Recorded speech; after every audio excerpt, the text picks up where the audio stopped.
Bonjour, déjà pour commencer, bonne année 2021 à tous. J'espère que vous allez bien pour cette nouvelle année. Aujourd'hui on va parler d'un sujet qui m'intéresse beaucoup en fait, énormément, l'hélicoptère. I sexually identify as an attack helicopter. Je trouve très sincèrement que c'est une machine incroyable, complexe dans sa conception mais incroyable. Et j'avais envie de vous faire un petit historique de cette machine que je trouve encore, je le redis, je me répète, incroyable. Alors commençons par le commencement. Pour revenir sur l'origine de l'hélicoptère, il faut revenir jusqu'à l'époque de la Renaissance. À cette époque, il y a un mec qui a décidé de bolosser l'intelligence humaine. Je vous parle du seul et de l'unique Léonard de Vinci, très connu pour avoir peint la Joconde et la Seine. Donc pour vous dire que le mec il a fait un buzz intégral. Et bien en plus, il était inventeur, il avait énormément de concepts dans sa tête. Il avait tellement d'idées qui fusaient comme ça qu'il était obligé d'avoir quelque chose pour retenir tout ça. Du coup, il avait un carnet où il notait absolument toutes ses idées. Et dans ce carnet, il y avait plus de 2000 pages d'idées, de concepts. Dans sa tête, ça fusait ces idées, ça faisait bra bra bra bra bra, comme ça, tu vois ce que je veux dire? Et du coup, dans l'une de ces pages, il y avait ceci, la vis aérienne. Il s'agit d'un aéronef avec une hélice. Et beaucoup de personnes disent que ceci est le précurseur de l'hélicoptère. Alors, étant donné qu'il était à la Renaissance et que le moteur n'existait pas encore, il n'a pas pu trouver le moyen de faire tourner sa hélice aérienne, du coup c'est resté qu'un croquis dans son carnet. Mais d'autres inventeurs, en voyant son croquis, se sont dit dans le futur... Mais pourquoi pas? Maintenant on fait un énorme bond dans le temps jusqu'en 1920. Là, Heinrich Focke, George Wolf et Werner Naumann se sont dit dans leur tête comme ça, là, d'un coup. Ça vous dit de créer une entreprise d'aviation, les gars? Ok. Du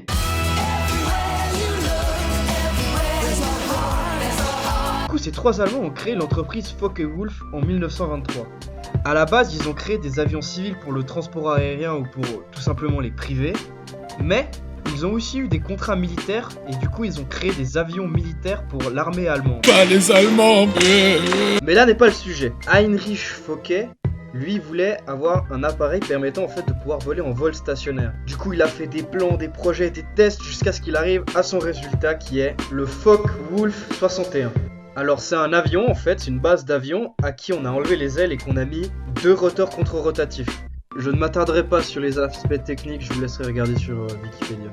Alors il y a déjà eu plein d'inventeurs qui ont essayé de faire des hélicoptères, mais celui-là c'était le modèle qui a été stable, celui qui arrivait en fait à avoir une certaine stabilité en l'air. Donc notre petit Heinrich a réussi son coup, il a son premier hélicoptère créé et il s'est dit il y a moyen de se faire de la thune quand même.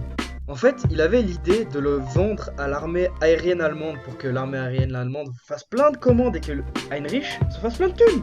Alors Heinrich allait le montrer à plein de personnes, mais surtout à un maréchal de la Luftwaffe.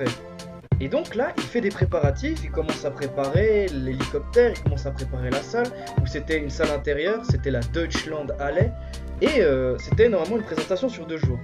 Alors maintenant, imaginez, vous devez faire un exposé pour votre classe, et vous avez fait tout le boulot, vous savez que ça fonctionne.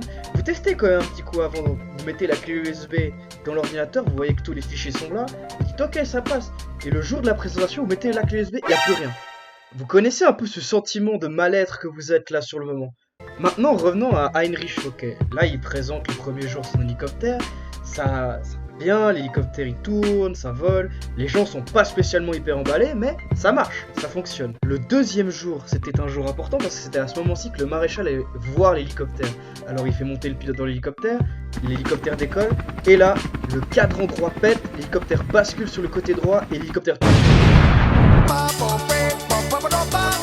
Grosse somme pour Monsieur Focke, hein, bien sûr, évidemment. Le maréchal lui dit non merci, je vais aller faire des avions pour mon armée, au revoir. Du coup, pas de contrat militaire pour Monsieur Focke, mais il a plus d'un tour dans son sac et il décide de continuer malgré tout son projet. Plusieurs années plus tard, il sortit le FA 223 et en parallèle, il y a eu le FI 282 qui est sorti, qui lui a été fait par Anton Flettner. Le FA 223 dit Dragon était un hélicoptère de type logistique qui devait soulever 700 kg de matériel brut pour effectuer des missions de ravitaillement vers les troupes. Le FI 282 dit Colibri était un hélicoptère de reconnaissance et aussi utilisé par la marine allemande en tant que chasseur de sous-marins. Donc des utilisations militaires. Mais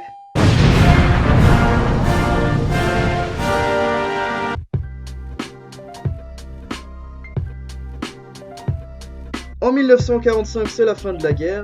Les forces alliées trouvent ces technologies et prennent chacun leur part. Les Anglais prennent le Dragon et font traverser la Manche, ce qui devient le premier hélicoptère à traverser la Manche. Et les autres nations rapatrient tout dans leur pays pour faire plein de tests, pour essayer de développer cette technologie. Du coup là, on avait déjà deux entreprises qui étaient déjà créées à l'époque, qui étaient Sikorsky et Bell, qui sont des entreprises américaines. Dans les années 40, Bell avait fait le Bell 30 qui était un hélicoptère expérimental, donc c'était un test. Et l'entreprise Sikorsky a fait le VS 300 qui était aussi un hélicoptère expérimental. Sikorsky, continuant le développement de leurs hélicoptères, ils ont fini par créer le Sikorsky R4. Le R4 a été le premier hélicoptère utilisé par l'armée américaine. C'était d'ailleurs une des armes secrètes de l'armée américaine durant la fin de la Deuxième Guerre mondiale. Il a été utilisé dans le Pacifique, donc contre l'armée japonaise. Il n'a pas été utilisé comme hélicoptère d'attaque ou hélicoptère de reconnaissance, mais comme hélicoptère de secours.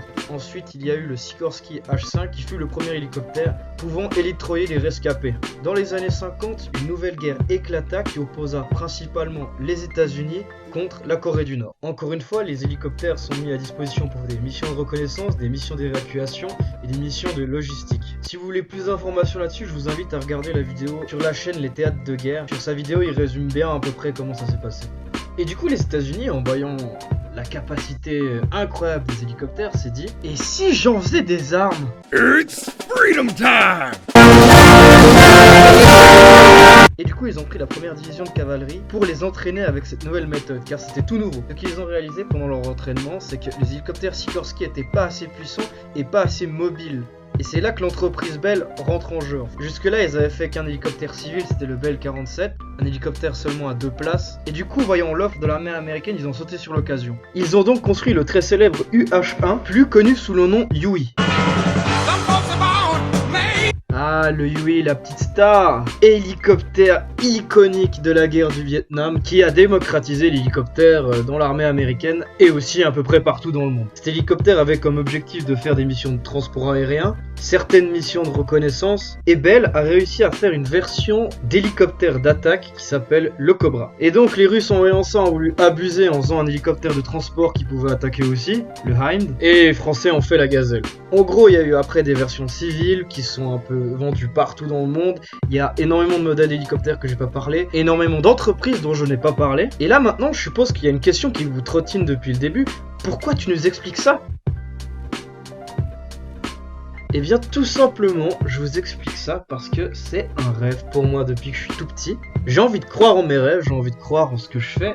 Du coup, je me suis lancé dans un objectif, dans un projet, c'est d'avoir la licence de pilote d'hélicoptère. C'est un long projet qui coûte très cher et qui franchement n'est pas très simple. En été 2020, j'ai commencé quelques initiations et aujourd'hui, je suis vraiment en train de faire ma licence, je suis vraiment en train de tenter, je suis vraiment en train d'avancer là-dedans en fait. Et il faut savoir que je suis rentré là-dedans sans aucune connaissance de l'aviation. J'ai jamais joué à Flight Simulator de ma life, aucun de mes amis proches n'est pilote, personne dans ma famille n'est pilote, et après avoir appris tout ce qu'il fallait faire pour avoir la licence de pilotage, j'étais pas prêt. J'étais vraiment pas prêt, mais j'y crois. J'y crois jusqu'au bout. Et on verra jusqu'où ça va nous emmener. Du coup, j'ai créé une nouvelle playlist vidéoludique qui s'appellera Projet H et où je posterai là-dedans, dans cette playlist, tout ce qui aura en rapport avec justement l'hélicoptère. Et je mettrai régulièrement ou à ma guise des choses sur l'hélicoptère, sur l'aviation, parce que ça m'intéresse, c'est un tout nouveau monde pour moi et puis je trouve ça incroyable d'entrer dans un monde qui m'était inconnu avant.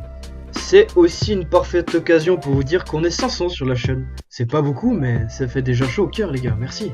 Que j'espère qu'on arrivera à développer cette chaîne ensemble et à la faire grandir ensemble, ce serait un truc énormément incroyable. Que pour ceux qui sont sur ma chaîne pour l'airsoft, ne vous en faites pas, ça va continuer, j'adore l'airsoft, je vais pas arrêter là maintenant. On a encore beaucoup de projets au niveau de l'airsoft, on a envie de tester des choses et de surtout continuer là-dedans, tout en essayant de faire grandir notre communauté, ce serait un truc incroyable. J'espère que cette première vidéo 2021 vous a plu. Je suis quelqu'un qui croit à la réalisation de ses rêves, je pense qu'on peut tous y arriver.